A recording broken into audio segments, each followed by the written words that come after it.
Welcome back. This is the Masters Alliance podcast, Uncut, and I'm Herb Perez. Today, we are joined by Dr. Stephen Kaepner. He's an amazing individual who has made an amazing, epic journey throughout his entire life, which landed him in Seoul, Korea, teaching and learning at their best universities.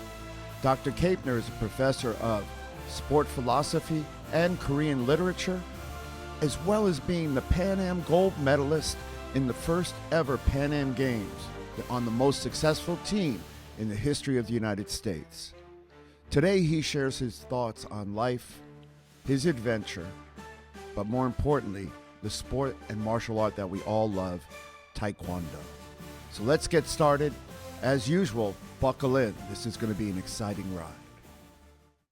Okay, welcome to Masters Alliance, and I am Herb Perez. And today I'm joined by my good friend and brother for a long time.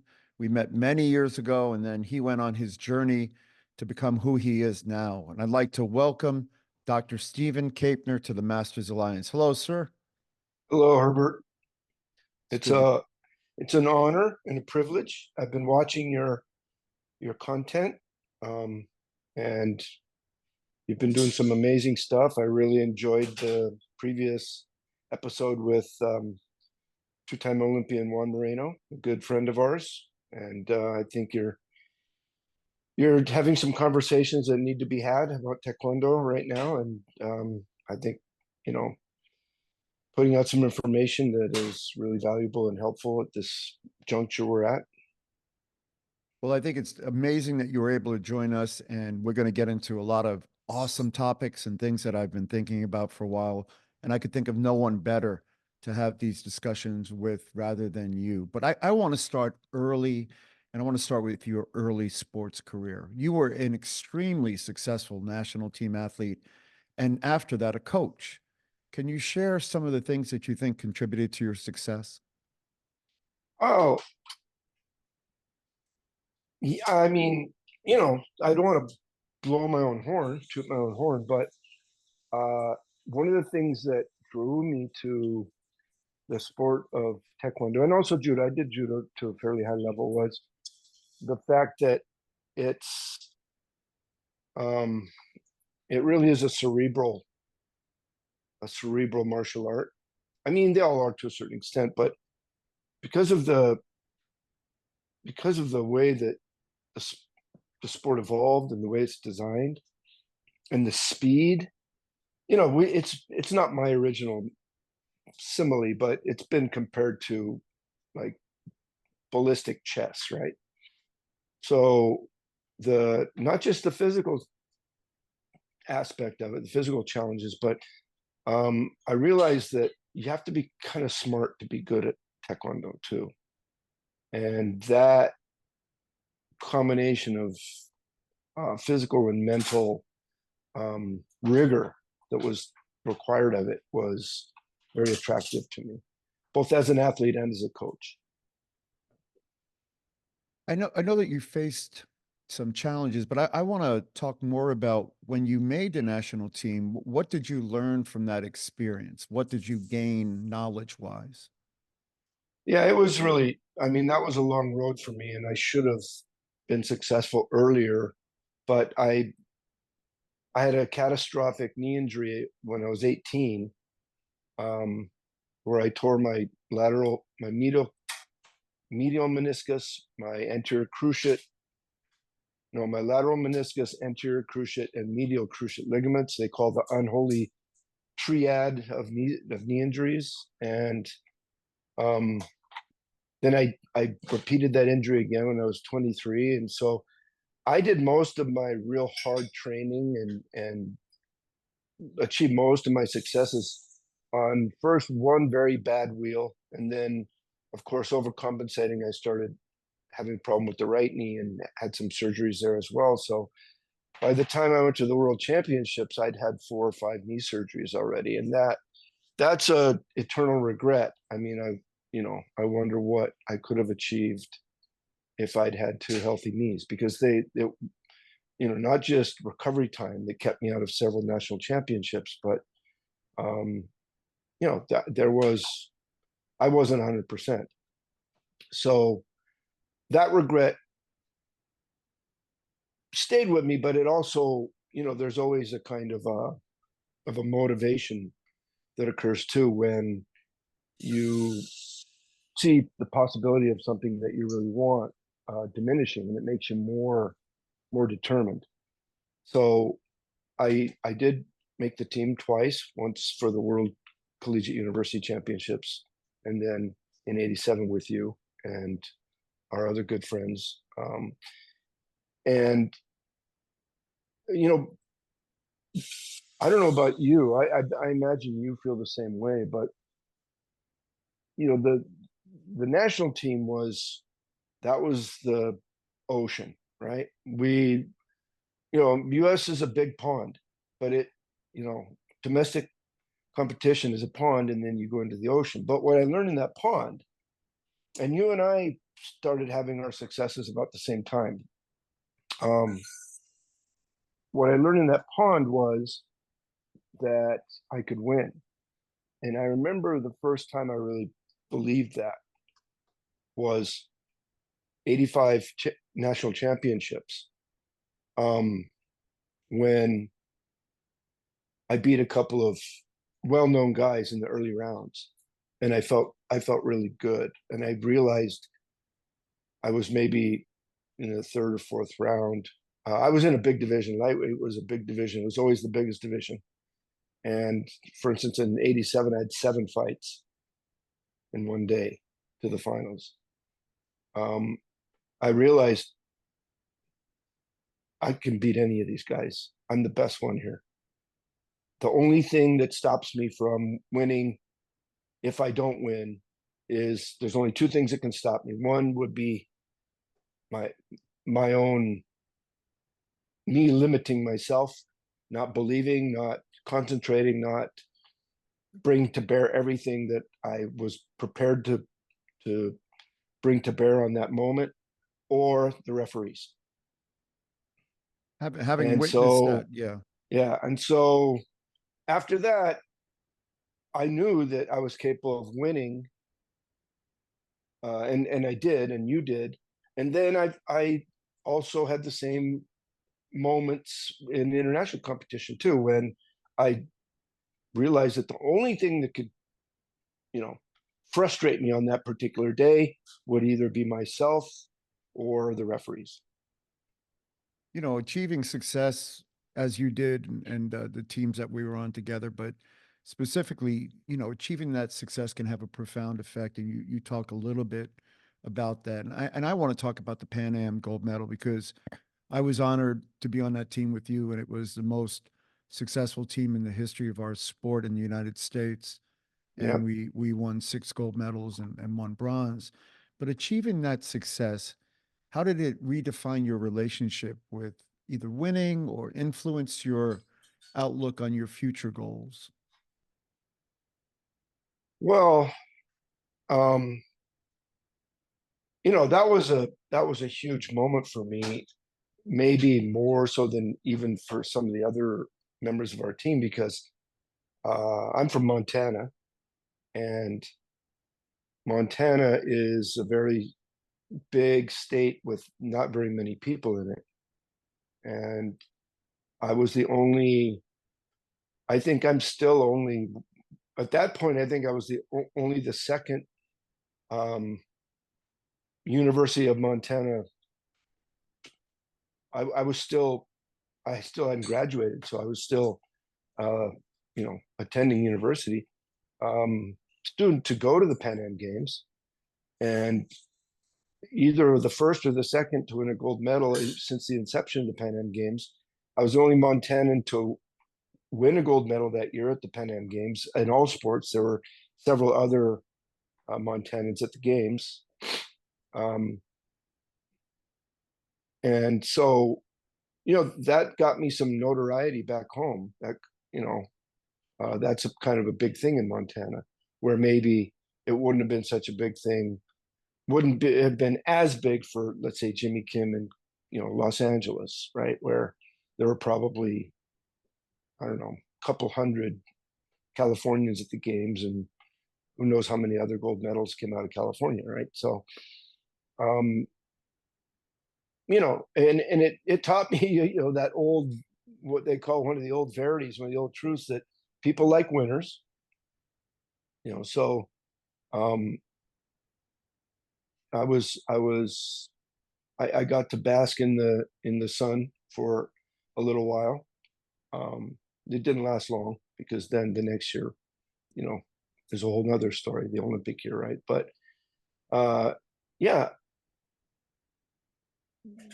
I guess the biggest thing I took away from it, there were two things. One was that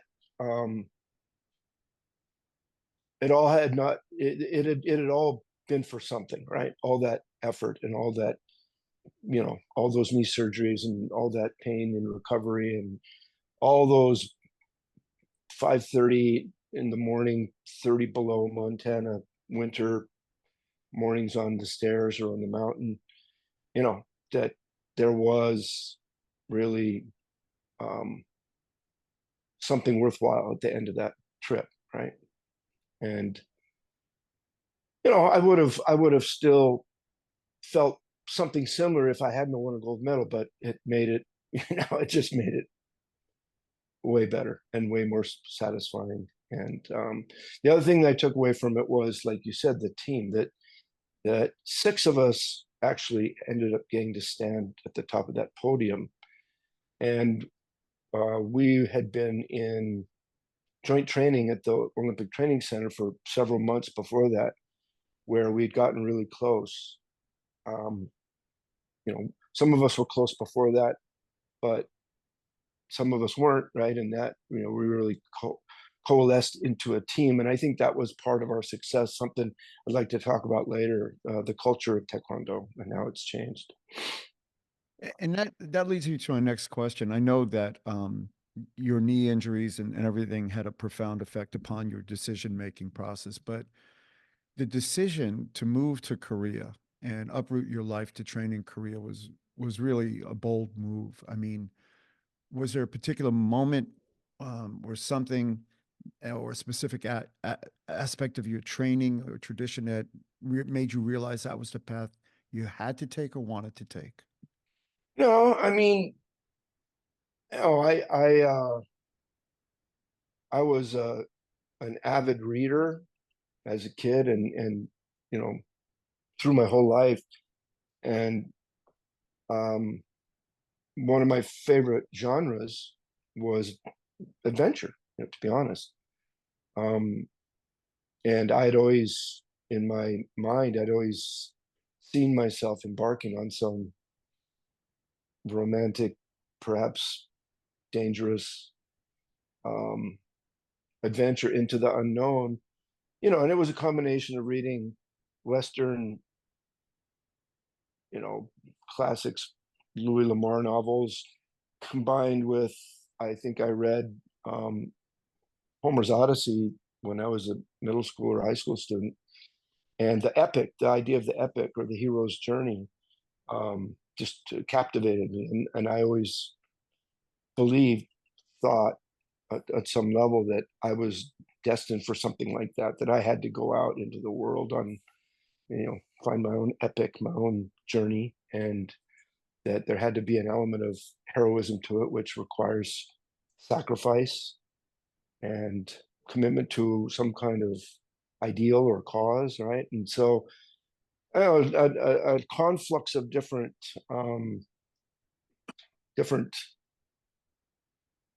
I guess, elements of my personality, fate, being in a certain place at a certain time, and all these things came together, point me in the direction of Korea.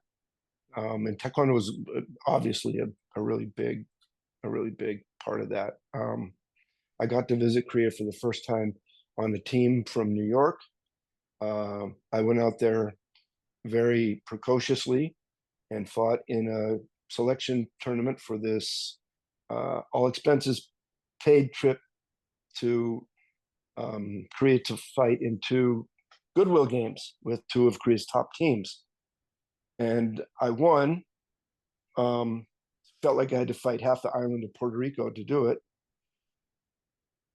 And no kidding, some guy that you remember those Jersey, and the tournament was held in Jersey. It was the Greater New York Area Taekwondo Association, which included New Jersey, and they fought in those high school gyms on hardwood floors, and the spectators just stood around the ring, right? So I remember something hitting me in the back of the head in the final with this Puerto Rican guy, and it was some dude with a Puerto Rican flag. He tried to top me with the flagpole in the middle of the fight. Anyway, sorry.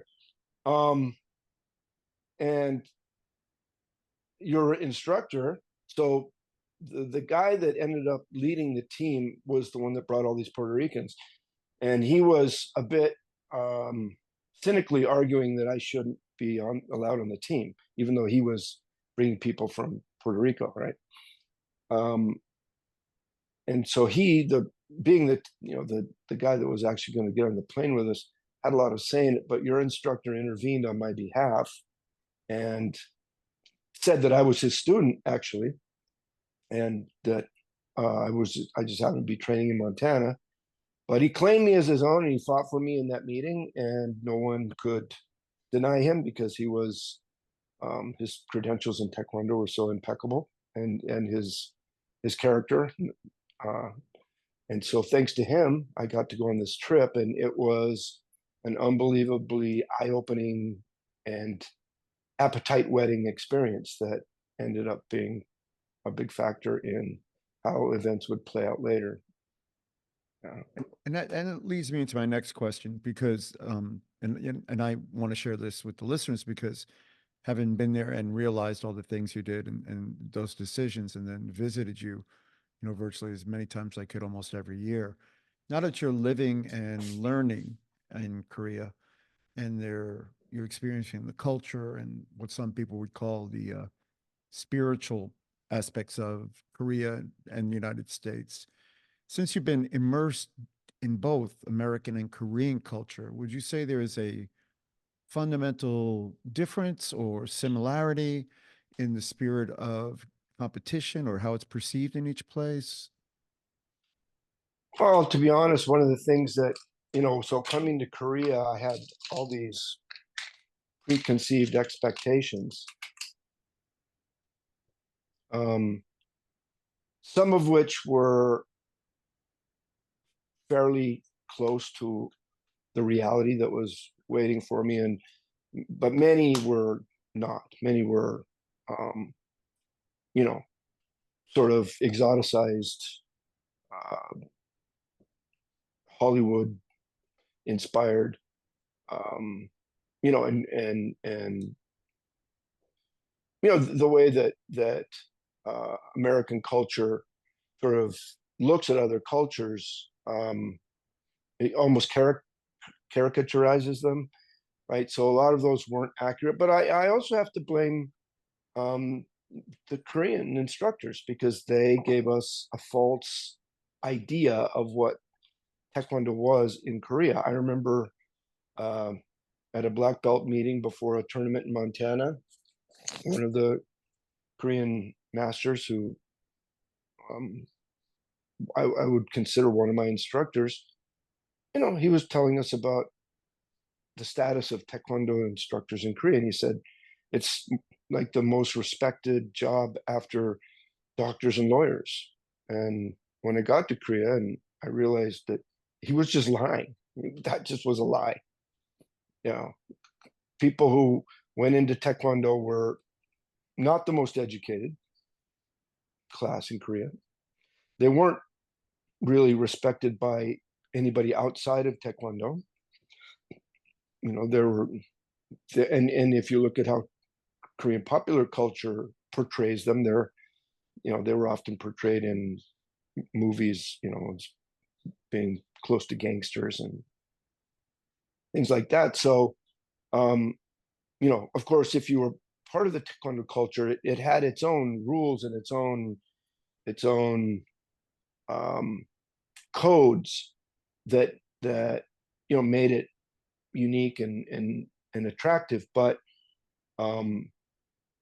by and large, no parent wanted their kid to become a Taekwondo instructor. I'll tell you that. That was about 50th on the list, if not lower.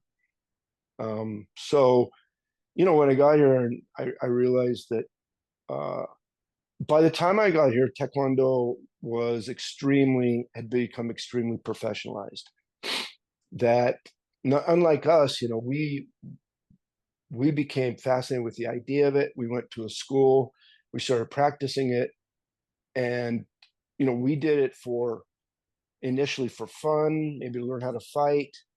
And then we realized that there was this really cool sport that we could practice like other people did wrestling or gymnastics, right?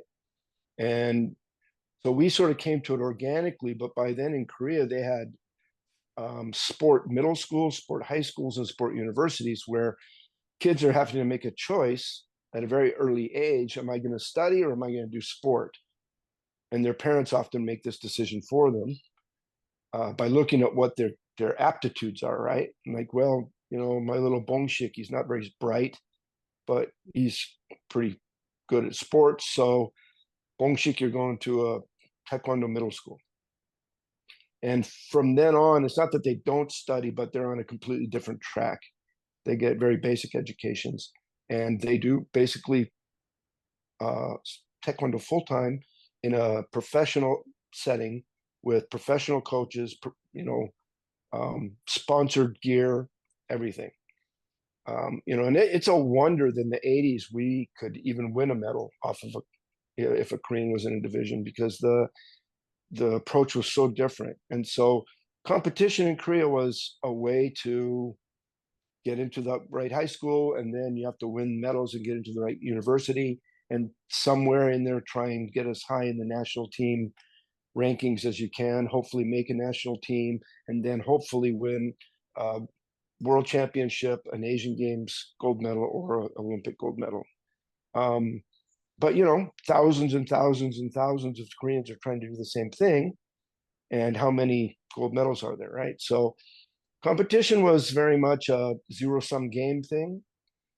I was when I moved to Korea, I was fascinated at the level of sophistication of the system, so much better than anything anywhere else in the world. And I was very disappointed at the lack of any attendant sort of philosophical engagement, attempt to add a spiritual dimension or a philosophical dimension to the sport. It was very utilitarian. So, America has its own version of that. You've got fights breaking out at kids' soccer matches and stuff among parents. So that's our cross to bear. But I was because I was, and I realized this early on, that there are results-oriented people and there are process-oriented people, and Korean Taekwondo was 100% results. You know this as well as I do, that we saw these guys that were gods of Taekwondo. And as soon as they were done competing, as soon as there was no more result to be had from putting on a uniform and practicing and fighting, they were done with Taekwondo. That I didn't see very much in America, right? You came to it because you liked it, you did it and stayed with it because you liked it, and then after you're done competing, you still liked it, and still you mostly did it. So, I mean, now that you're there, and I understand and agree with everything you've said, because those are certainly the observations in the limited amount of time that I've spent there that I've seen, and I've certainly had the same experiences here in the States. But you've clearly made Korea your home, and could you share with us what it is? Is it a feeling? Is it an experience? Is it the connections with the people? But what makes this place resonate with you so deeply? I mean, that's a hard question, and I guess it does, but it's hard. It's a hard one to answer because it's a very difficult place to assimilate to. Not because the culture is so, you know, I don't know, opaque or or impenetrable. It's not. I've penetrated it, you know, pretty deeply, and It's not that. It is the fact that Koreanness, the idea of Koreanness and Korean identity is extremely insular. It's based on shared blood, much more than culture. Culturally, I can be as Korean as a Korean. I've spent more than half my life here. You know, culture is learned. Culture is not genetic. You know, you can learn all the cultural practices that Koreans claim are imbued with Koreanness. They learned, right? So just like language, but that's not where they place the locus of identity. That is how you look.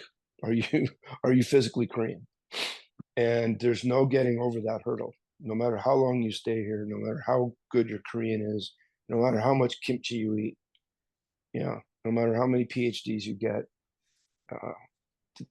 there's no door in that wall.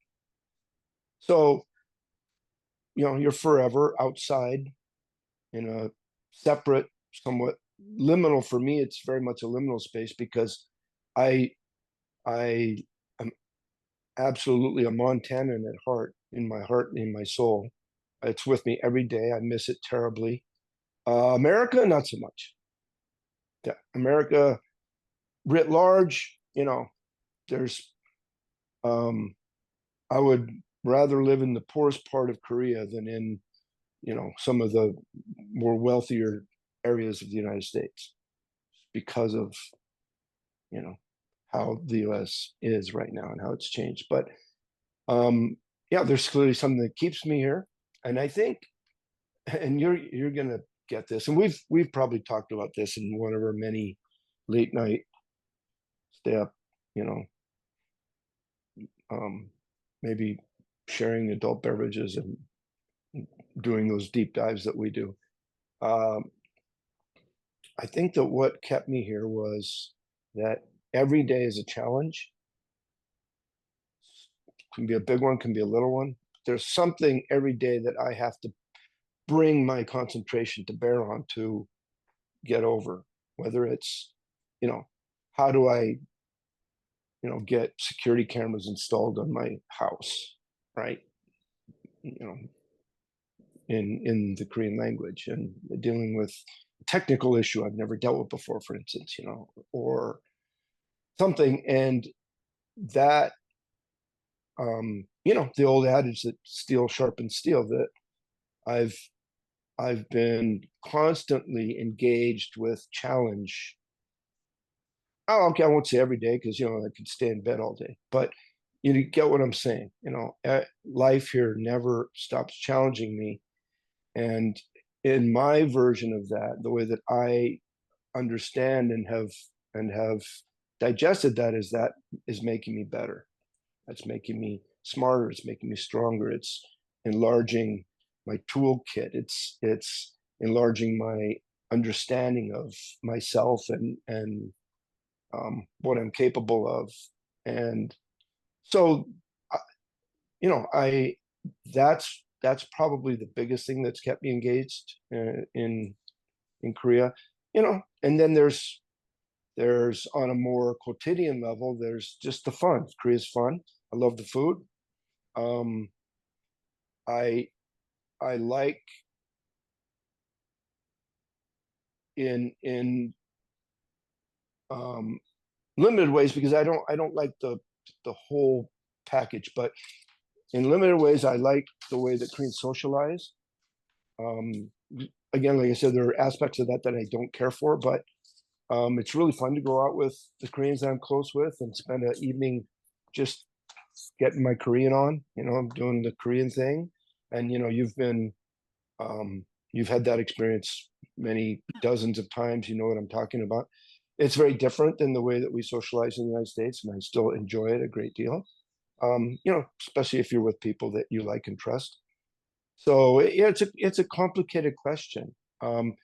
Korea, I love Korea. It fascinates me. That's not my relationship with it. I appreciate the differences, and in some ways, I think Koreans do things better than Americans in many ways. And then there are things that I absolutely don't understand and will never understand, and think that, I can't for the life of me figure out why a better way hasn't been found. So it's a mixed bag, right? Um, for me at this point, ideally, I'd like to be able to spend more time in the United States, but I also don't want to leave Korea. So what do I do?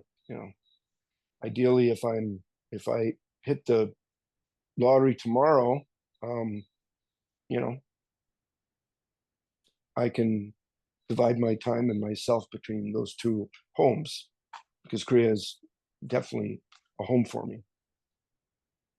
And you went to Korea, and I agree. I think that you immersed yourself in the challenges, and when you spoke about your original reason for going in, the hero's arc, and the challenge of it, and then the way you just described you did, it leads me into the next part of this, which was you didn't just go to Korea and um, teach English in a school for kids.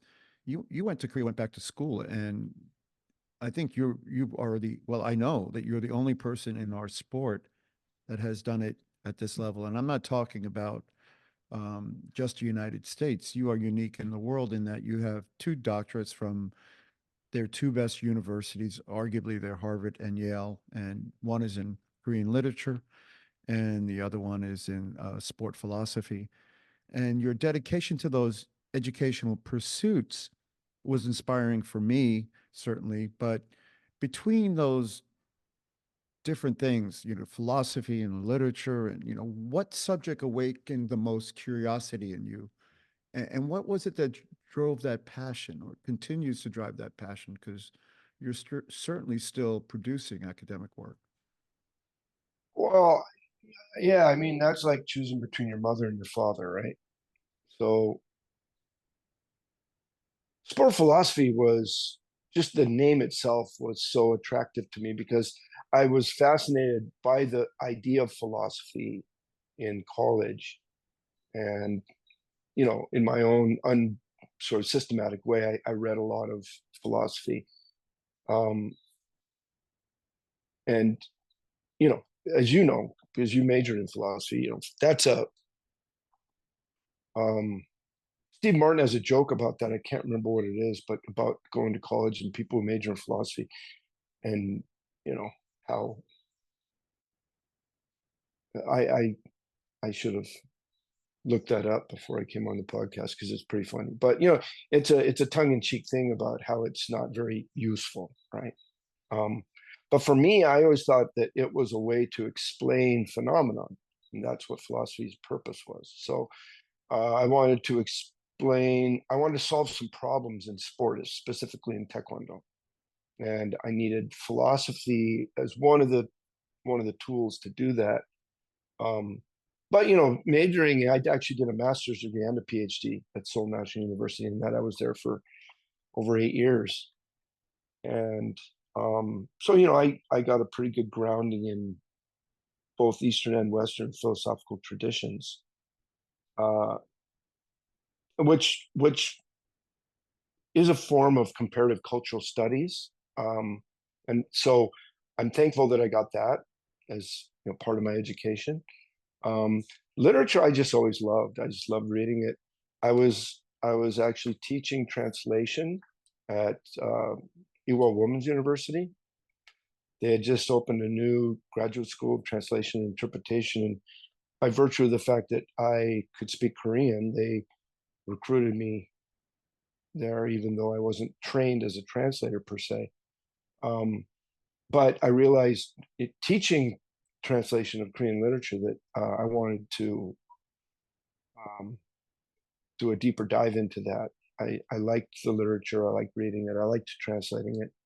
So I went back to graduate school. I actually quit that job in order to do it, which was not the smartest, you know, move from a pecuniary point of view. I ended up going back to being a unemployed, struggling grad student in my early 40s.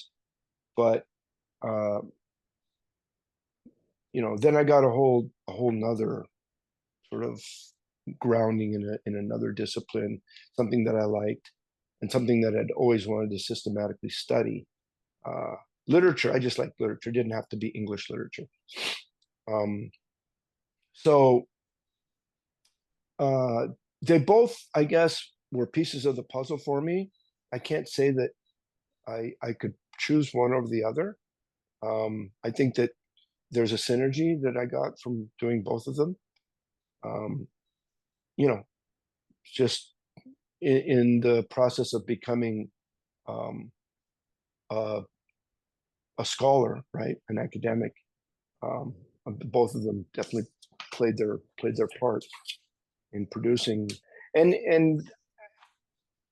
I'm in a job that actually demands that I publish. So I've published on both sides continuously throughout my career as a scholar. I've written on sport philosophy, on Taekwondo, as well as a lot of Korean literary criticism. So, Well, I've seen and read a lot of your work, and you wrote, I think, the seminal piece on the origin of Taekwondo and debunked a bunch of the myths that are out there as to its history, its legacy, and certainly its or origins. But I know you're coming up upon your retirement age, and I know that you have some plans to do something else in academia. But what do you consider? What would be your next thing that you'll explore, and will it involve maybe the next generation and partly a mentorship role, or will you continue to teach, or do you have any plans to perhaps write or publish anything? yeah, well,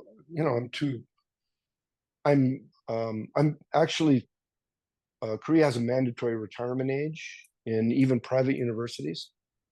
So I'm currently um, a professor of literature and translation at Women's University here in Korea, which is interesting because I spend most of my time educating, you know, young Korean college students, all of them female. Uh, and so I'm pretty tuned into what it's what's going on in the heads of that generation, right? And what what are the concerns of young Koreans and stuff. And that's why I can't just unconditionally say that Korea is great, because it's got a lot of problems. And um, that's not, I'm not saying that as a disgruntled expatriate. I'm saying that as somebody that um, hears this from his students every day. But I am forced to retire from um, my tenured position, but I can continue to lecture for a few more years. So I have a lectureship at my alma mater, Yonsei, and I believe that they intend to continue to invite me. I lecture in Korean culture and Korean literature there. Uh, as far as I'm not done being an academic or a scholar, or whatever would be the more appropriate term. There's still some things I need to write and I want to write in an academic vein. Also, I'd like to write um, my own about my own sort of experience of growing up in Montana, starting Taekwondo, you know, the whole sport side of it, the national team, and then the trip to Korea. I think it's an interesting story. I have never seen anyone else in our, not only in our sport, but outside of the sport as well. The really deeply embedded expat community is not very big because, like I said before, Korea is a hard place to, um, really find acceptance. And so there are some people with fascinating stories, and I know that because they write books about them. I think my story is pretty interesting, so I'd like to I'd like to write about it. You and I were talking the other day, and I think I said this to you, that something I learned in college was the best way to understand something is to try and write about it. So I guess this would be an exercise in me trying to work out um, why I did the things I did, why I made the choices I made. So you ask me, and you can see that I actually have to think about it. It's not. I don't have any ready answers. Um, it's it's something that I'm still trying to figure out. So I think writing about it would be a good way to sort of untie the knot, uh, as they say, a sort of denouement. Yeah. I think, and I agree with you. I think we live our lives, and the type of life you've lived requires that you participated it in the present, and to whatever degree you can plan for the future. So it's probably not until it's done. Um, and as they say, you can't tell the true value of a man until that life is done, and then you can kind of reflect back on it. And I think we owe it to ourselves to reflect upon ourselves and what we've done, and certainly you. And it does lead me into my next question because you had another passion besides Taekwondo, and then at the point where you felt because of your knees you couldn't do Taekwondo any longer, you ventured and were one of the pioneers in my mind in Jiu-Jitsu. And you were in Korea practicing it, teaching it, and still do. And have you observed a progression in how the Korean practitioners understand it? Is their approach different? Because I know you've taught um, in certainly Taekwondo in the States. Is their approach different from how it's taught or learned here in the USA? Um, there's a that's a good question. I would I'd approach that from two angles. The short answer is yes. And not just the United States, but I would say, in Western cultures, it is a fighting sport. It's like judo. It has no pretensions to anything other than getting better at fighting within its, rule set. This is a problem that Taekwondo has. You know, that it's got 3 or 4 or 5 disparate identities that have nothing to do with each other. I expect we'll come to that topic later, but um,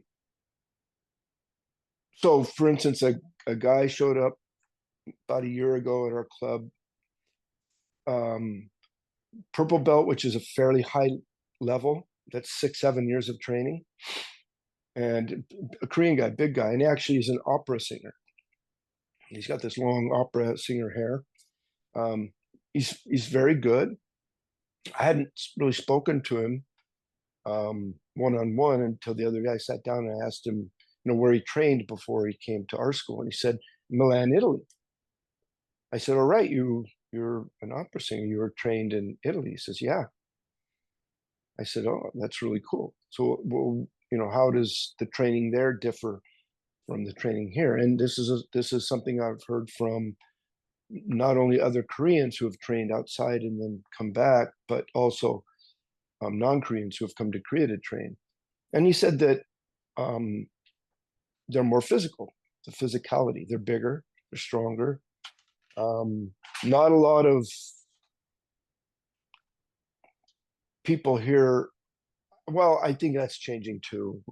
They're getting very good at being up to date on the latest sort of training methodologies. But I would say things like cross training, weightlifting, and all that is probably more systemized in the States. And so he said, their physicality is more of a challenge.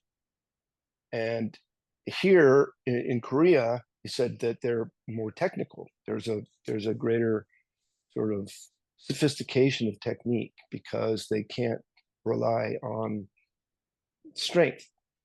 And also because of the hierarchical nature and the sort of codified nature of Korean etiquette, there's just not that sense of testosterone and aggression in the gym that I've experienced when I've trained in gyms outside of the States.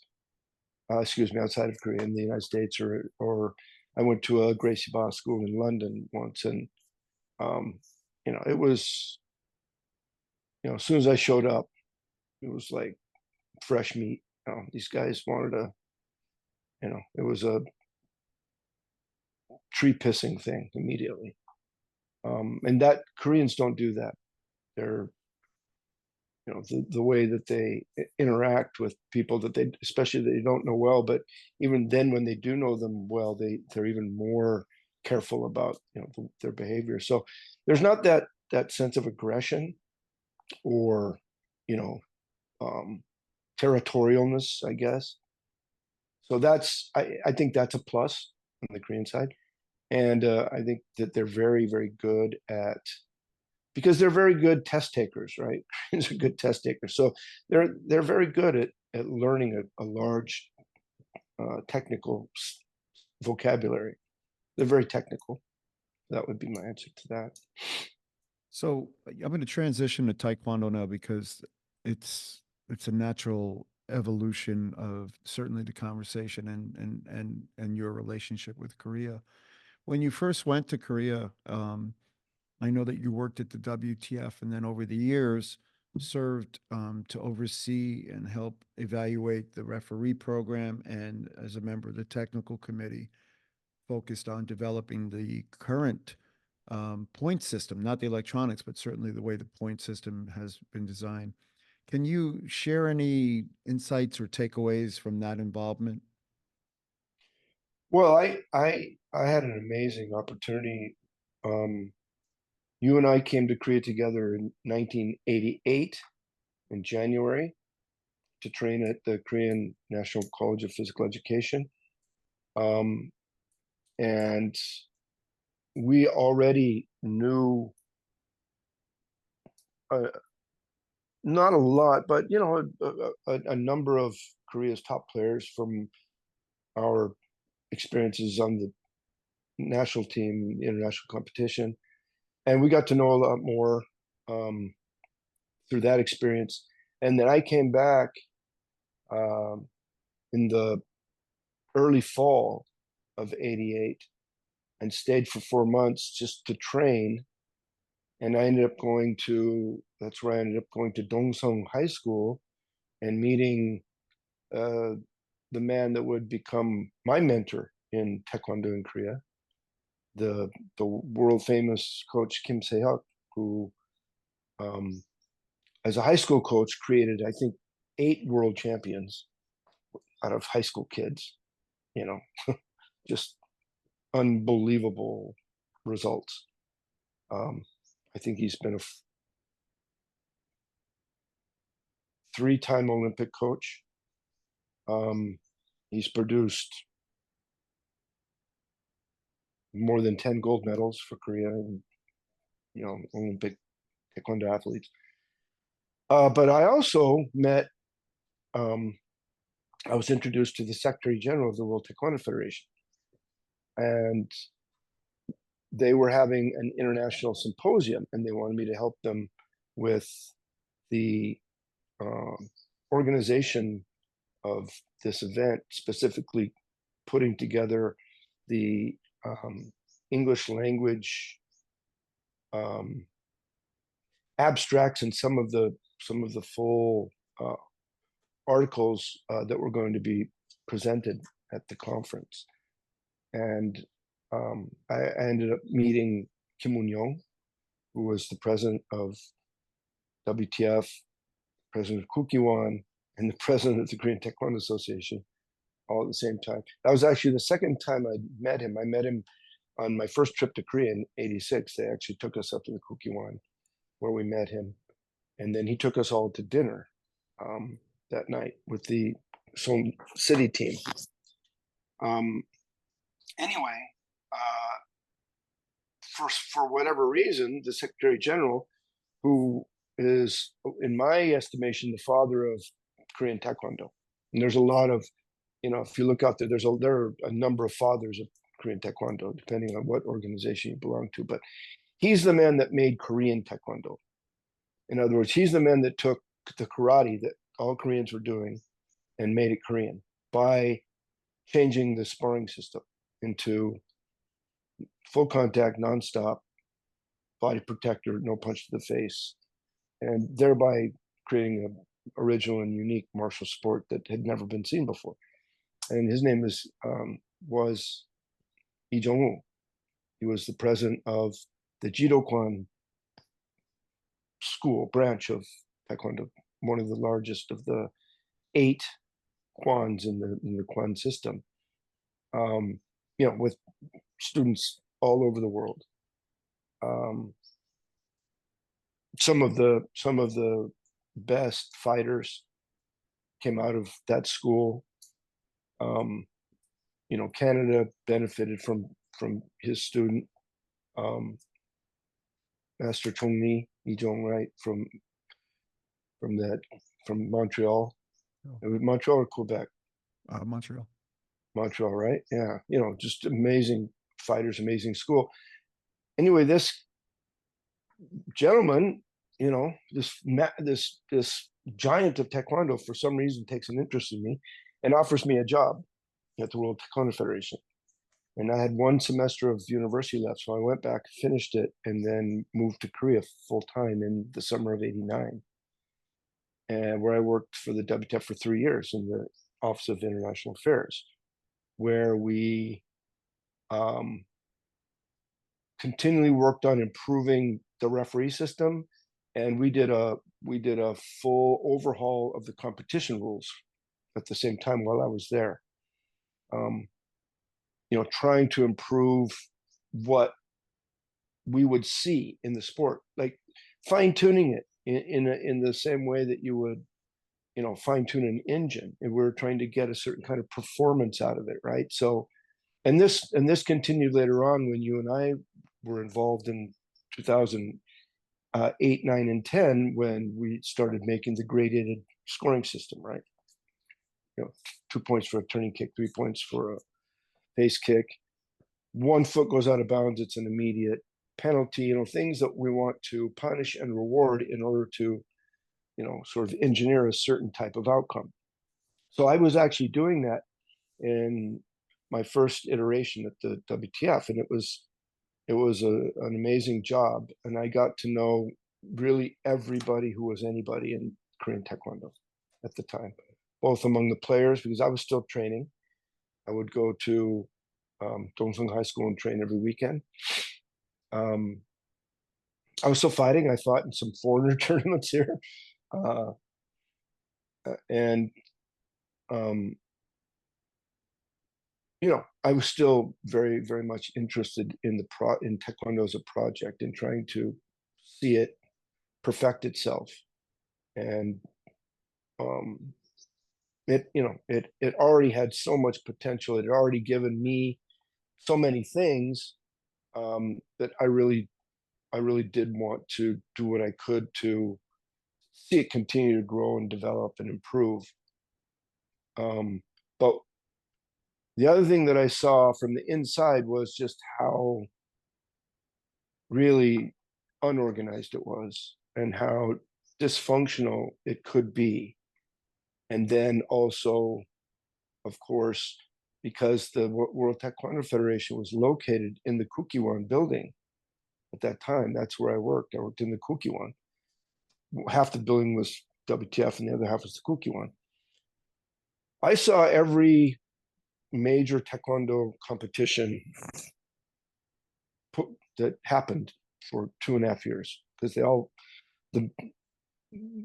probably not, I can't say I saw everyone.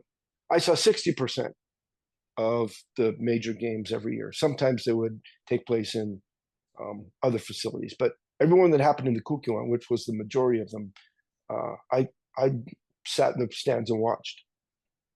And not one event ever went by without some massive protest of the officiating. And sometimes that could be a few water balls being thrown out of the stands at the referees, or sometimes it could be the entire military team jumping the rails and occupying the center of the arena for 3 hours. And sometimes it could be someone trying to decapitate somebody else with a chair. I just, and these were all half the time coaches who were, high ranking masters of Taekwondo. And I realized that, it didn't have a philosophical governor on it. There was, something was wrong, something was missing. And clearly, sometimes the cheating was very subtle and done, in a very sort of sophisticated or devious manner. Sometimes it'd be watching and it'd be like, man, that guy just back leg roundhouse kicked this guy 3 times in the stomach, sound like a cannon going off, and he can't get a point. The fixer's just in on this, right? Everybody in the arena knows it. They're going to take the boos, they're going to take the protest, they're going to take the fist fight, whatever comes. But there was really no way to overturn any of these decisions, right? That was one of the big problems with our sport for years. So, I saw just how deep that disease went into the nervous system of Taekwondo. And so when Secretary General Lee left his position in 93, I had already started graduate school, but he had kept me working there. And he came and he told me, he said, I want you to leave with me because I don't know what'll happen to you if I'm not here. And he said, I can't protect you. And I said, I need protection. He goes, you absolutely need protection in this world. You can't survive without it. And I can take care of you and protect you, but I don't know that my successor will be able to do that. So let's leave together. And I said, I'll be honored to. You've given me this amazing opportunity. I've learned so much. I'll go on and I'll try and make my contribution another way. And that's when I went into sport philosophy with the intention to try and figure out a way to solve some of these problems. I actually didn't know that last part, and I know we've talked a lot about the other problems, and there's a lot more we could get into with that. But as somebody with your experience and extensive experience in virtually every different arena within the movement inside of Korea, I mean, serving at that level, do you see areas where the sport is currently facing difficulties? At this point, I question whether Taekwondo actually even exists. There's something they call Taekwondo where they have these competitions and people wearing the semblance of a Taekwondo uniform, although it's not, it's white and there's a belt on it, but other than that, I'm not sure what it is. And they use their feet and their fists. But for me, the resemblance ends right about there, because once in a while you still see something that looks like a roundhouse kick, but more and more you don't.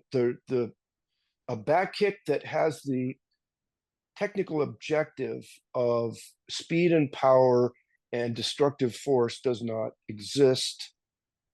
Well, it exists, but it's not used because it doesn't score points. So now there's this bizarre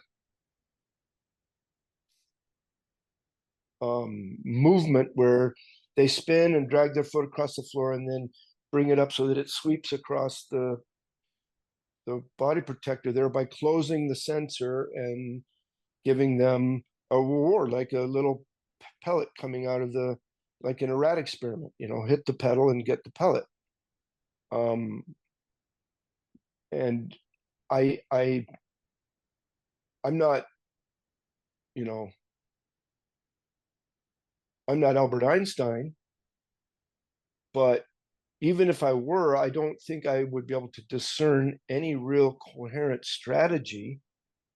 It seems like, um, you just pick up your lead leg and jump around, pushing with it until, and if your volume of this sort of pushing is enough, eventually an opening will be created.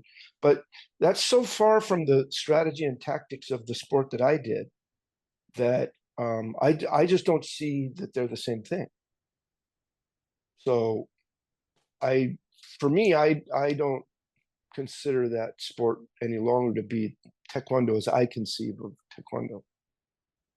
I know And I think that's pretty harsh, but when you give the identity of your sport and its teleology, right? Its intended outcomes over to a machine, and there's no longer really any human input in how techniques are rewarded, then this is what you get. You get machine taekwondo, where the machine is telling you what is taekwondo and what isn't. And no longer are, we, the practitioners of it, we have no say in it. We have no say in it. That machine determines everything. And I felt sorry for Korea in the previous Olympics because they didn't get a gold medal. And they didn't get a gold medal because I know the two coaches. We both trained with them. They're our generation. They were both national team members, top players, and they were still actually teaching taekwondo. They were actually still making their players do taekwondo. And they went to the Olympics and tried to do taekwondo, and they lost. And of course, the shit hit the fan in Korea, and and now Korea's sort of starting to dominate again because they've realized that they can no longer do classical Korean taekwondo. They have to do this new machine taekwondo, But taekwondo is very well supported here. So once they made that psychological shift, then they're going to be good at it. But I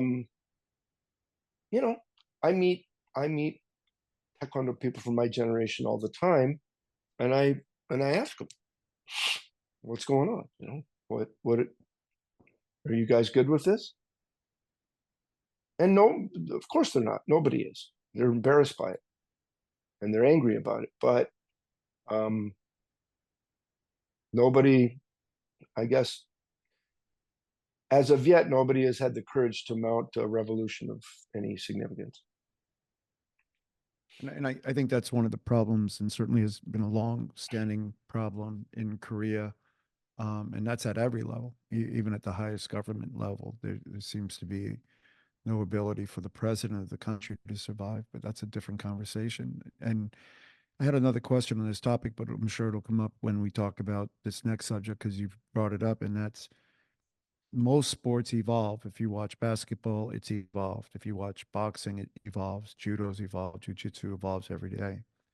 Taekwondo, I posit, is de-evolving. It is lost its core purpose, its core philosophy, and its core strategic dynamic. And it's not even as good as bad point karate. So with this de-evolution, are there any specific improvements or modifications you think that could help revitalize it? Here's the thing: like, it evolved organically because the original designers, Lee Jong-woo, and the people around him, Moon-gyu, the vice president of Kukiwon and vice president of World Taekwondo, these guys decided that they wanted combat fighting martial arts sport, where they're going to take these techniques that are actually designed to inflict damage, and you're going to compete them and see who's better at delivering them and if possible, um, how do I want to put it? Uh, you know, making it impossible for the opponent to continue the fight by knocking them out or, you know, breaking their ribs or whatever. You know, and so we trained in a lot of things, and obviously physical conditioning and tactics and all that, but we kicked every time we kicked as hard as we could. There was no light kicking. There was no point in that, right? Um, you know, it got to the point where people kicked so hard. You know, you and I were at the 1997 World Championships together, and we watched the Taiwanese bantamweight literally kick himself out of the tournament. He kicked so hard that by his third or fourth fight, his feet were about to come off, and that was good news for whoever was next in the pipeline, because he so brutally decimated everybody with power. You know, um, you know. So in warfare strategy, they say that quantity has its own quality, right? So like you can have, you know, I'm following the war in Ukraine quite carefully now, and they talk about how the difference in the quality of Russian versus Ukrainian forces, but the fact that Russia has this huge advantage in quantity, and they acknowledge strategists acknowledge that quantity is its own quality at a certain level. And so power too, right? Power is not the only thing. There's technique, there's strategy, there's footwork, there's all that. But at a certain point, power is has its own quality that can compensate for deficiencies in other areas. We both competed together with Patrice Remarque, and you know, to be honest, he didn't have the most precise or even aesthetically beautiful technique. His technique was based on basically one thing: I'm going to kick as hard as I can, and you're not going to be able to endure it, to stop it. Maybe you can for one, maybe for two, but by the time I hit you three times, you know, you're out of bounds and you've got a warning. And even if I don't score a lot of points, I'm going to eventually just beat you down and win. You know, that wasn't my approach. It wasn't your approach, but it was an approach. And so, you know, power was integral to the identity of the sport, and to it was one of its central strategic practices, right? Um, and then if you know, I wouldn't say completely, but if you replace that with um, something that's still, it's still hard to wrap my mind around. That's why I hesitate to describe it. You're, it's not even, the imperative now is not even to hit the opponent. It's to hit them in a way that you close an electrical circuit. You know, so it's a kind of gaming the system outcome, right? And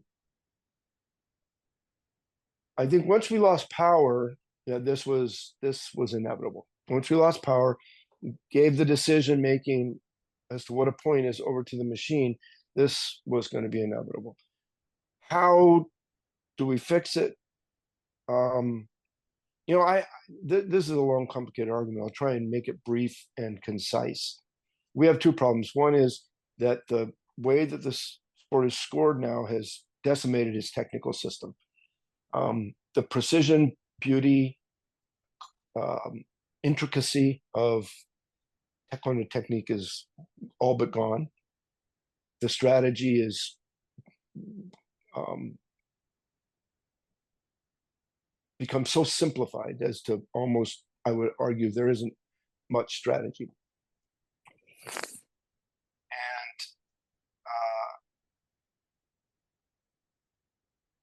so then you get that you get what we see in the competitions that nobody wants to watch. But there's another problem, and that's the fact that we have to acknowledge that we're at this point because we couldn't officiate our own sport.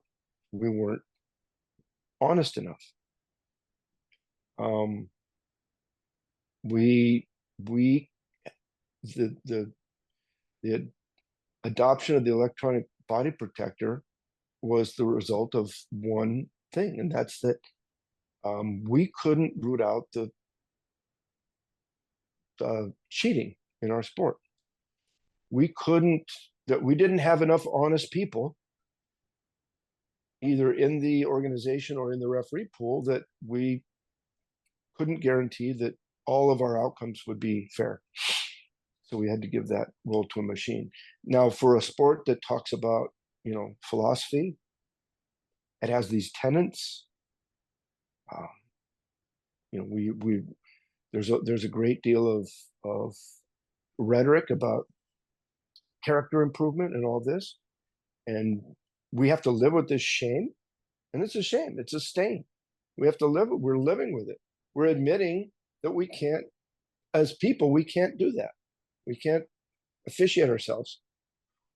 So I would say that Taekwondo has two things to do. One is recover its technical system, and two is recover its honor.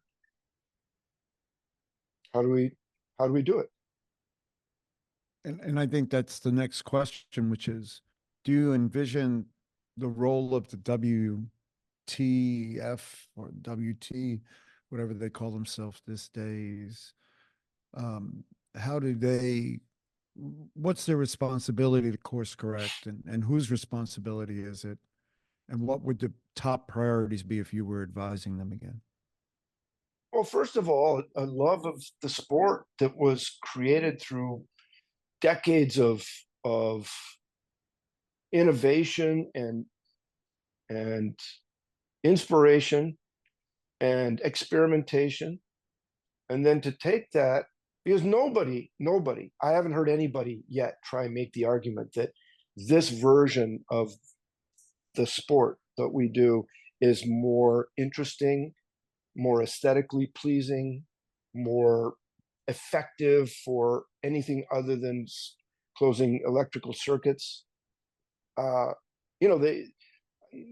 People who are implicated in the sport financially say things like, well, they both have their good points and their bad points, but if you push them to articulate what those are, you'll find that they can't. That's as far as their argument goes. I have yet to hear the only one you can make is that you don't see so many fights about cheating anymore. Not so many protests. Okay, but we both know that they still can and do cheat.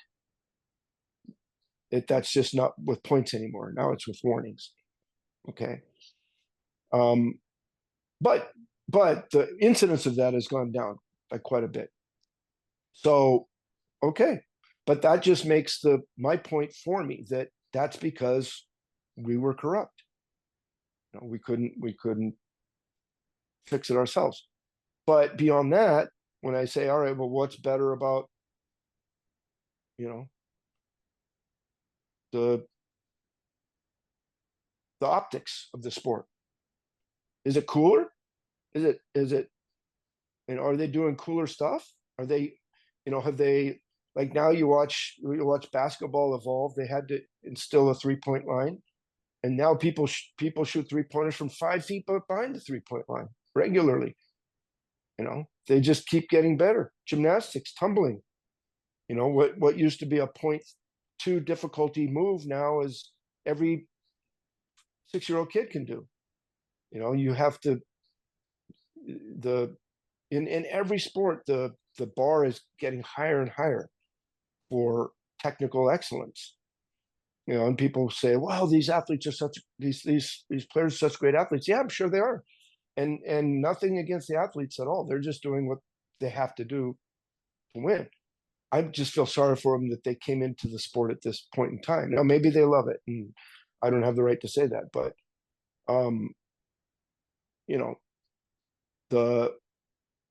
nobody, to my ears yet has been able to provide a reason why this version of Taekwondo is better, other than the lack of protest. So, clearly it's not. It's not.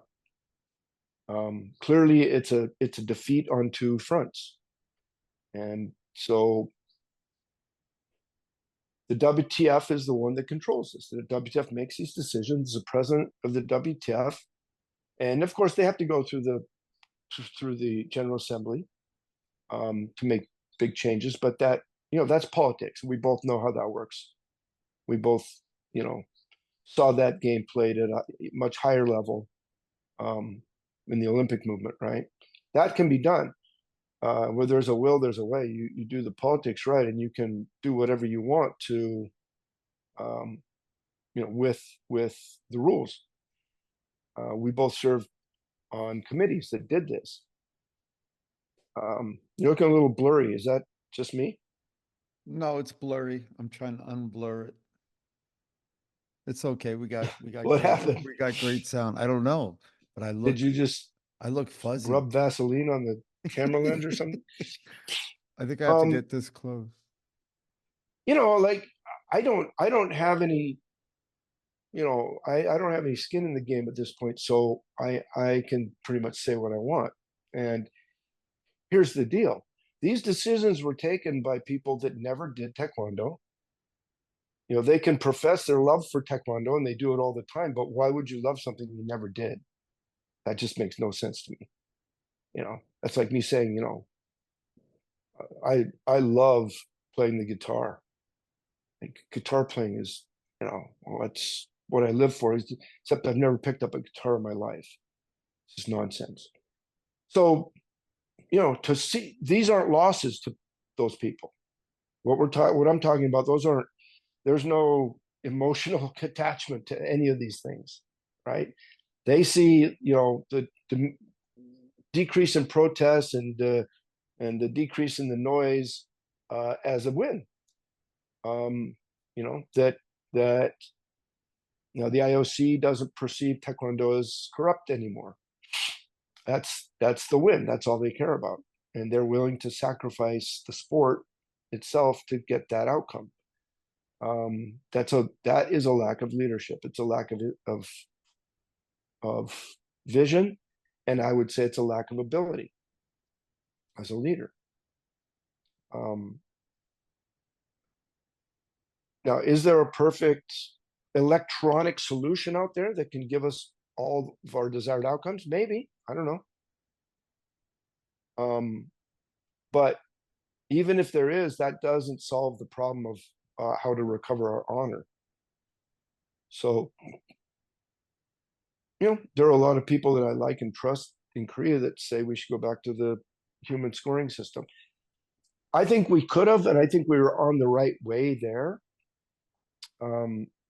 There was a really good PhD dissertation written out of Korea National College of Physical Education by a former coach of the school, Professor Moon, and he talked about professionalizing the referee corps, make it professional. Something that judo has done. You have to have had a certain level of experience as a player. Then you don't have to pay your own airfare to go to places. You've got a budget for this. The WTF's been getting over on its referees for years, and so you get people who are refereeing. Many of them for their love of the sport and commitment to it, but a lot of them also are there because they want to be part of the game. They want to be part of the fun. They didn't have any notoriety as a player, and so refereeing is a way to be part of the international scene. But one of my jobs when I went back and worked for the WTF from 2007 to 2010 was I did a referee evaluation at 2 world championships, Beijing and Denmark. My job was to literally sit down and watch matches and make a record of problems. referee problems. And I had, by the end of both of these tournaments, I had hundreds of, I made up a form, uh, you know, that was formatted so that I could categorize the problems that I was observing. And then I could later on sort those into different categories and figure out ways to change the referee education system. And, just what I encountered over and over again was just incompetence, just a lack of knowledge of the sport. If you haven't done it, if you haven't fought up to a certain level, you're always reacting. You're always just reacting to what you see. But, coaches, and if you've ever been to one of these top level tournaments, or you've ever coached, you know that they see it shaping up. They see it coming. And they're trying to convey that to them. And the player does too. That's what makes tactics possible, right? If I do this, I anticipate this reaction. And based on that reaction, I can do this. And that level beyond one step is not, you don't see it in the current game. That's why I say that, it's so dumbed down and it's lost so much of its intricacy and sophistication and interconnectedness that this sort of predictability is gone. But, you and I can watch and we see that point happen before it happens, because we see that the conditions are right they're possible. Only these outcomes are possible in that moment, in any given moment, because of how space opens and closes, right? So we're ready to see the point, or, the knockout or whatever.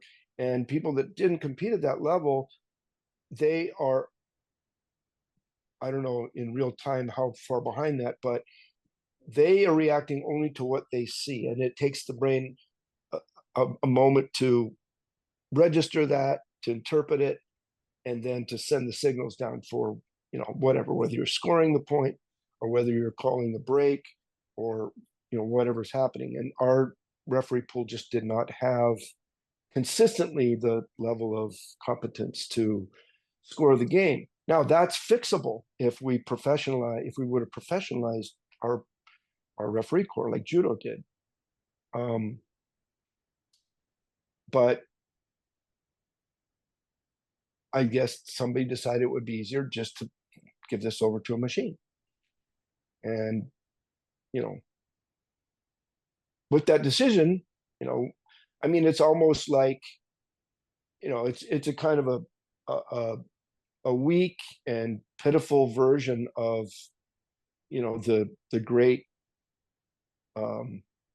cautionary tales of surrounding AI that began back with Frankenstein.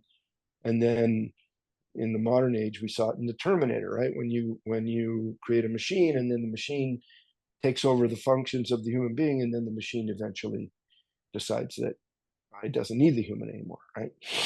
So we've hit that sort of dilemma inflection point. And there's just no, they just keep trying to make the machine better, and they can't, for whatever reason. I don't know why. I can't imagine that with our level of technology, we can't create a machine that can score this game better than the machines that they have now. One that can read power, one that can differentiate between a real Taekwondo technique and a scorpion kick, or a whatever, bucket kick, or whatever great names they have for these techniques. Zigzag kick. So yeah, it is ultimately a failure of leadership at the very top, based on, I'm not sure what, but for sure competence is one of the main factors. Lack of competence. And that, that kind of brings us full circle to I have many more questions on different topics for the next time that we speak, but on this particular journey and this particular topic, we both have realized over the years that the simplest solution, Occam's razor on this, would have been to fix the cause of the problem, which was the referees who were incapable, unwilling, or unethical. And had that happened, then there wouldn't have been a need for the machine. And many other sports that have had similar problems, whether it's figure skating, gymnastics, diving, which is subjective sports, um, or boxing, which went to a machine for a bit, realized that the best way to score the match was to fix the humans as opposed to trying to use a machine to make it equally as unfair for everyone. There is a version of the machine that would be better, and it would have to be power based and not contact based. And when we were in the room talking about the contact based approach, the idea was that they didn't want an arm hitting the chest protector, ironically, and scoring a point. And what they didn't listen to, which we both said, if you could kick somebody hard enough in the arm and it scores a point, then that would be a point because it should be a power based solution. And there are power based solutions that things like scorpion kicks and wiggle waggle kicks or foot farting, as I like to call it, wouldn't work or function. And the unfortunate part and the fortunate part is it is fixable by entrusting humans and then educating the humans better, professionalizing them, and quite frankly, punishing them if they can't be ethical or such. But you and I have talked about this, and maybe this is a great way to wrap up this section of it, which is to what degree do we or should we be embarrassed by the fact that as a sport that professes, as a martial art that professes to have tenets that rest upon pillars of honesty, humility, truthworthiness, moral and ethical parameters, that we can't manifest them in our scoring system or in our ability to compete. So, to what degree could we call upon that portion of what we do as a partial solution to this? Well, that's the other sort of tragedy of modern taekwondo, that it was unable to formulate a cohesive philosophy, right? And so now taekwondo, all the things that are included under this portmanteau of taekwondo um, are all together supposed to somehow compensate for the weaknesses of each other, right? So people are saying, well, true taekwondo is found in traditional taekwondo, uh, pumse and self-defense oriented taekwondo, which is one of the biggest non sequiturs that you could ever encounter, because the constituent elements of that mode of taekwondo are still um, almost entirely based on techniques that came from Japanese karate. There's nothing Korean about any of that. Korean taekwondo comes from the sparring system, and I'd be happy to debate that point with anybody, anytime, anywhere. Uh, you know, all the stances, all the blocks, all of this was done first and probably better by the Japanese. And so to say that that's where taekwondo's spiritual essence lies, well, if taekwondo's karate, yeah, they're solved that conundrum first. My second problem with all that is that pumse is it has historically it comes from the fact that it comes from kendo, it comes from sword fighting. When during the Tokugawa years and after, dueling was outlawed, so you couldn't actually cut anybody with your sword anymore. So how do you practice? Well, okay, what did we do when we fought? We did these motions, right? So then they made these cuts, and then it made sense because they had no other way to practice until they decided to make a bamboo sword, a sword that they could hit each other with and not kill each other. And then what happened? It became a sport. That's the natural progression of martial arts. There is no effective martial art out there that doesn't have a very powerful sport element. where its essential techniques can be competed, but basically at full speed and power, right? That's why things like Aikido, Hapkido, a lot of the Chinese martial arts that don't have sparring systems, nobody takes them seriously. Um, so you can't, that side doesn't solve. You and I have had this conversation ad nauseum about the forms we have to learn for our high down promotions, right? And one of them includes pushing the rock. Why in God's green earth am I pushing a rock? What does that have to do with anything related to self-defense? Oh, well, you're focusing your energy, and that sort of esotericism should have gone by the wayside long ago. And the fact that people bring that up as a philosophical substitute for what can happen in sparring is just absurd. Well, I've taken way too much of your time, and we're going to have another conversation about the the true beginnings of Taekwondo and the history of it. I want to save that for another conversation, but But let me just tie that one off. And the yeah, question was, how do we? What's the solution, right? That um, judo doesn't have these problems, and judo came up with, I think, probably the best articulation of a philosophy for a martial arts sport. Um, it's encapsulated in 8 Chinese characters.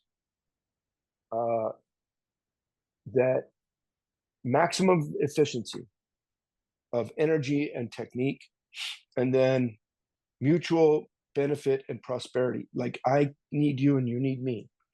You can't do a combat sport without a partner or an opponent.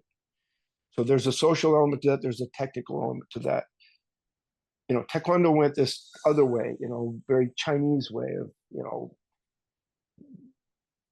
perseverance and integrity and all these things that I got that in Boy Scouts.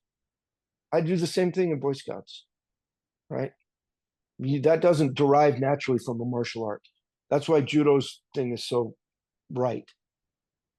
Our stuff that could be the tenets of anything. Like I said, the tenets I learned in Boy Scouts, I think, cover all of the Taekwondo tenets. So what do? Yeah, we have to find a way to give some sort of moral weight and ethical weight to the way that we do our sport. And for that, I have some ideas, but that requires people who actually did Taekwondo to get together and lead the sport and make these things, mandatory, essential. If you get caught violating the ethics of the sport as a referee, you don't referee anymore. And I saw refs that everybody knew were bad refs in that respect, never punished, allowed to, and people in Korean Taekwondo has this problem in spades. And the same guys are still around for generations, guys that went to jail or back, in high posts. I don't know. How do we fight that? How do we create a coalition of people that have the integrity and the intelligence and the technical experience to lead our sport? That's our challenge. and I think that is the future, or not the future. And if it's not the future, then what we knew as Taekwondo and the thing that was evolving, that was difficult to keep up with and difficult to do, certainly has gone by the wayside. And there's no doubt, at least in the United States, when I talked about this with Juan Moreno, the the sport is being led by second and third and fourth rate coaches and administrators with no history, or at least a lackluster history, if even there are any left, with no desire to change it because they haven't met a plane ticket or a meal that they didn't like. And this was a problem that we had when I was at the Olympic Committee as well. And so until we get people that are passionate about the sport, willing to give their time and energy to change it, and then willing to stand up and revolutionize and have a revolution to stop the de-evolution of Taekwondo, we will find ourselves having the good fortune of having to compete it at one of the greatest times in the sport and greatest eras with the greatest athletes and competitors that I've ever seen and have ever seen since, because I don't see that currently. And that's because the sport doesn't allow for it and it doesn't require it. So why learn Taekwondo? Why do Taekwondo? Why kick hard if you're not going to be rewarded for it? And I don't blame the athletes, because their job is to win, and we all want to win, and we'll do what's necessary to win. But I do blame those that have, quite frankly, responsibility and pick the fruit from the tree. It's their turn to be the torchbearers and the bringers of light to continue that legacy, and not to take the meals and the plane tickets. And that's not just in the United States, that's across the world, because we as one country, and certainly the least powerful country perhaps in the WT, can't change it by ourselves. But we need to find people that are willing to take up that cause and perhaps make those changes. I'm not sure that there is a change that involves technology currently that could be balanced with a human element. I think the sport needs to go back to the human element judging it, and you have to correct the humans. And I think that's the quickest way back to center. And we are certainly drifted far off center again. So, but in closing, I want to thank you for all your time. And I know it's a different time in Korea, obviously, and hopefully I'll be there shortly. I look forward to seeing you again. And I look forward to hearing about your book and everything else that you continue to do and evolve. And I think that people should understand the level and the depth that you have applied your craft, and that's academically, and it's spiritually and physically. And we didn't speak much about your education in Taekwondo in Korea, but there was so much that you taught all of us, especially me, about the concepts that I use daily. The next time that we speak, though, I want to talk about the process, the goal-oriented and process-focused approach that you use, and then certainly catch up on the what used to be a controversial topic as to where Taekwondo came from, and how it evolved to be what it is. But again, thank you, and we look forward to hearing more about your continued journey. Well, I was great. Thanks. I always, love the chance to talk with you. And I want to say that I think you're doing a really good thing with this platform. I look forward to the next episode. Everyone that you've done has been amazing, and I think very, very necessary. Yeah, I'm not sure what the solution is. It would require a coalition of willing minds and people ready to expose themselves, because there is a lot of inertia, and a lot of institutional sort of friction that would be hard to break loose.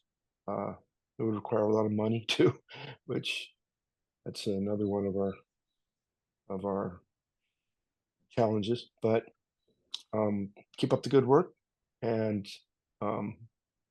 again, it was my pleasure and my honor. Thank you. See you soon. All right, over and out. Well, like I said, that was going to be an amazing episode. Dr. Kaepner joins us in our quest to find a better solution for the problems that we experience, not only in life, philosophy, but more importantly, in the sport that we love. Today, he shared his thoughts on the origins of the problem, but more importantly, some of the solutions.